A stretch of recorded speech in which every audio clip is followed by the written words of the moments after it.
तुम सुअर का गोश्त भी नहीं खा रहे बल्कि तुम हराम काम कर रहे हो। खत्म करो ये जहज को।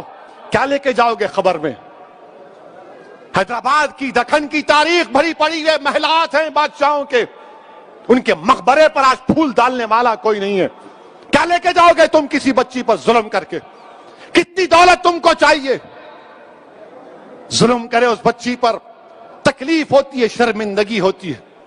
सोचो इस बात को, खत्म करो इन बुराइयों को अपने माशरे से। बच्चियां, अल्लाह के रसूल सल्लल्लाहु अलैहि वसल्लम मुसलमानों के लिए कह रहा हूं बल्कि दुनिया को बता रहा हूं कि हमारे रसूल सल्लल्लाहु अलैहि वसल्लम जब अपने बेटी से मिलने जाते, शहजादी जन्नत से, या वो आती, अल्लाह के रसूल सल्लल्लाहु अलैहि वसल्लम अपनी साहबजादी के लिए खड़े हो जाते, बेटी के लिए खड़े हो जाते थे। हजरत फातिमा के लिए पेशानी पर बोसा देते अपनी बेटी को। और तुम क्या कर रहे हो? मेरे अजीज दोस्तों और बुजुर्गों, ये मंजलिस के जिम्मेदारों का जलसा है। हमारी भी कोशिश होनी चाहिए कि पहले अगर हमारे घर में ऐसा हो रहा है, इसका खात्मा करो। हमारे महल्ले में हो रहा है, समझाओ उन लोगों को। और मैं हमारी बेटियों से कहूंगा कि डरना नहीं, तुम हरगिज अपनी जान नहीं लेना। तुम कभी अपनी जान नहीं लेना, कभी नहीं लेना तुम अपनी जान। तुम जिंदा रहो, हम तुम्हारे साथ हैं। तुम्हारी जान की कीमत है मेरी बेटियों। अगर तुम्हारा बाप तकलीफ में है तो हम भी तकलीफ में, मगर कभी अपनी जान मत लो। छोड़ो, लात मारो उस गधे को, उस जालिम को जो तुमको मारता है, तुमसे जहज का मुतालबा करता है। तुम्हारी जिंदगी बहुत बड़ी है, लात मारो उसको, कानून को इस्तेमाल करो। मत गुजारो ऐसे जालिमों के साथ जिंदगी। क्या फायदा उस बाप पर, क्या बीत रही होगी जो वीडियो देखा होगा अपनी बच्ची की मौत का, जिंदा रहते हुए मर गया होगा अगर जिंदा है तो। मेरे अजीज दोस्तों और बुजुर्गों, इस बुराई का खात्मा हमको करना है। औरतों का साथ देना है। औरतों को हकीर मत समझो, औरतों का साथ दो। इनको हमको माशरे में आगे बढ़ाना है। यकीनन जो हिजाब पहनते हैं कोई रोकता नहीं है, बुर्का हिजाब उनकी तरक्की की नहीं रोक सकता। कल नासिक से एक बच्ची मेरे को फोन की और बोली, असउद्दीन ओवैसी तुम्हारा बहुत बड़ा नाम सुनी। जरा गर्म लहजे में बात कर रही थी, मैं समझा कुछ है। अब मैं अम्मा रिकॉर्ड तो नहीं कर रहे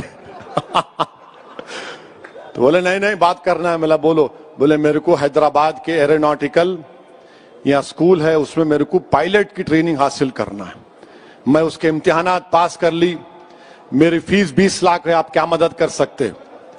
मैं बोला अम्मा रिकॉर्ड तो नहीं कर रहे। बोले बार बार क्यों पूछ रहे आप? बोला नहीं, फिर चला देते। बोला इंशाअल्लाह ताला मैं मालूम करूंगा। बच्ची क्या बोली? मैं मुसलमान बच्चियों के लिए रोल मॉडल बनना चाहती हूँ, उस हिसाब मैं पायलट बनना चाहती हूँ। और बने हैदराबाद में। हैदराबाद से भी हमारे एक उर्दू अखबार के सियासत के जिम्मेदारों ने एक बच्ची को ट्रेनिंग दिलाई थी, वो पायलट बनी। बोली मेरे को पायलट बनना है असउद्दीन ओवैसी साहब, मैं रोल मॉडल बनना चाह रही हूं। मैं सलाम करता हूं इन बच्चों के स्पिरिट को। अगर आपको अल्लाह ने बेटी दी तो बेटे से ज्यादा उसको काबिल बनाओ, बेटे से ज्यादा उसको इल्म दिलाओ। और याद रखो, मैं भी साहिब औलाद हूं, मगर जितनी मोहब्बत मैं अपनी बेटियों में देखता हूं, अल्लाह का बहुत बड़ा करम है, अल्लाह का बहुत बड़ा करम है मुझ पर। मेरे अजीज दोस्तों और बुजुर्गों, ये बात कहना जरूरी समझता था, इसीलिए आपके सामने रख रहा हूं। अच्छा, अब एक और अहम बात, इंशाअल्लाह ताला 1 बजे से पहले बात को खत्म कर लूंगा। ये कोविड की वजह से तकरीर करने का मौका ही नहीं मिला ना। दारुस्सलाम में जलसा नहीं हुआ, वो रहमतुल आलमीन का जलसा सल्लल्लाहु अलैहि वसल्लम का ऊपर हुआ। बहुत से हमारे जलसे ये बीमारी की वजह से, वायरस की वजह से जरा जलसे नहीं हुए। अपने घर में नहीं हुए, दूसरी जगह सब हो रहे थे, तो जरा अपने घर में हो रहा है, जरा दिल की भड़ास निकाल रहा हूं। मेरे को भी खुशी हो रही। I am very happy to see all of you. आप पूरे यहां पर देखकर दिल बाग बाग हो रहा है। हम अल्लाह बेहतर जानता है। इसलिए मेरे भाई कि दारुस्सलाम में क्या है नहीं मालूम। जब मरहूम कायद सालार मिल्लत को पहली मर्तबा 2002 में हार्ट अटैक हुआ और स्टेंट डाला गया था कायद को, اور کیر نامپلی میں قائد کا علاج ہوا. جب وہ گھر واپس جا رہے تھے 8-9 دن کے بعد, تو احمد پاشا قادری اس بات کے گواہ ہیں کہ سالار نے احمد پاشا قادری کو اور اکبر کو بلا کر کہا کہ میاں گھر جانے سے پہلے میرے کو دارالسلام لے کے جاؤ. میں 8-10 دن سے دارالسلام نہیں گیا, تو یہیں سالار کو سیڑھیوں پہ لائے تھے. کمزور تھے سالار بیماری کی وجہ سے, مگر جیسا دارالسلام میں جا کر بیٹھے, اتنا اللہ ان کو اتنا طبیعت اتنی اچھی کر دیا, حشاش بشاش ہو کر اپنے گھر کو گئے.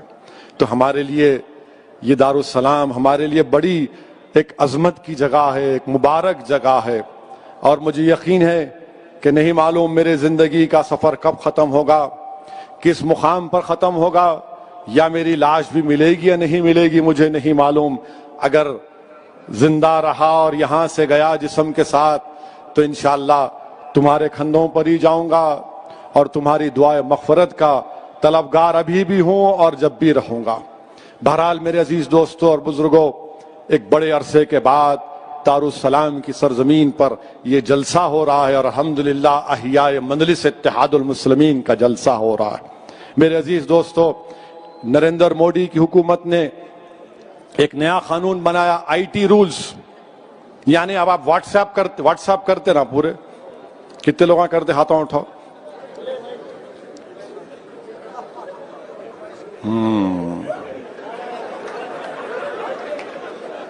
اب پریشانی میں آ گئے تم لوگ.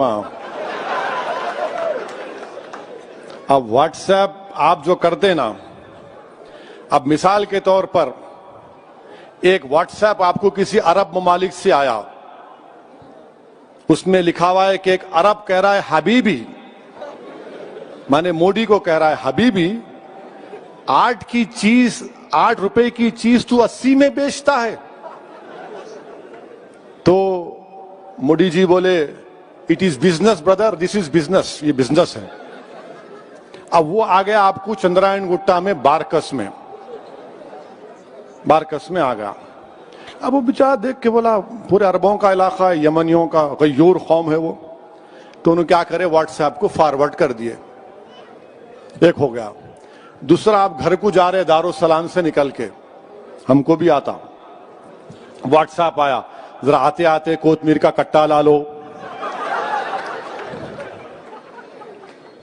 ذرا آتے آتے سودا لا لو. گھر میں کو آگے نامپلی مارکیٹ سے, چوک کی مارکیٹ سے مرغی کٹا کے لاؤ. واٹس ایپ پہ آتا. اور کیا کرتے عورتیں بیویاں آج کل, ذرا اس پہ زور دینے کے لیے ایک ایموجی آتا, ایموجی معلوم نا, غصے کا چہرہ ڈالتے, لانا دیکھو. آپ دیکھ کے بولتے ارے کیا ہے رے, کوتمیر کا کٹا بنا دیے میرے کو. خیر آپ لے کے چلے گئے. اب نریندر مودی کی حکومت کیا کہہ رہی, کیسا تم فارورڈ